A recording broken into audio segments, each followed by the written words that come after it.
colonel était dans la finance, le commandant était dans l'industrie, le capitaine était dans l'assurance et le lieutenant était dans l'épicerie. Le juteux était huissier de la Banque de France, le sergent était boulanger-pâtissier, le caporal était dans l'ignorance et le deuxième classe était rentier. Et tout ça, ça fait d'excellents Français, d'excellents soldats qui marchent au pas. Ils n'en avaient plus l'habitude, mais c'est comme la bicyclette, ça s'oublie pas.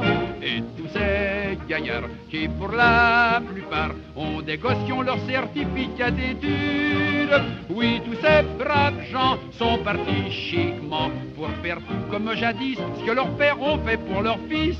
Le colonel avait de l'albumine, le commandant souffrait du gros côlon, le capitaine avait bien mauvaise mine et le lieutenant avait des ganglions.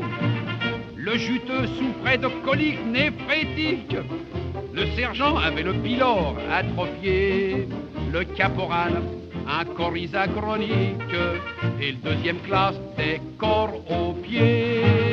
Et tout ça, ça fait d'excellents Français, d'excellents soldats qui marchent au pas, oubliant dans cette aventure qu'ils étaient douillets, fragiles et délicats. Et tous ces gaillards qui pour la plupart prenaient des cachets, des gouttes et des mixtures, lève-la bien portant, tout comme à 20 ans. D'où vient ce miracle-là? Mais du pinard et du tabac. Le colonel était de l'action française, le commandant était un modéré, le capitaine était pour le diocèse et le lieutenant bouletait du curé. Le juteux était un fervent extrémiste, le sergent un socialiste convaincu, le caporal inscrit sur toutes les listes et le deuxième classe au PMU.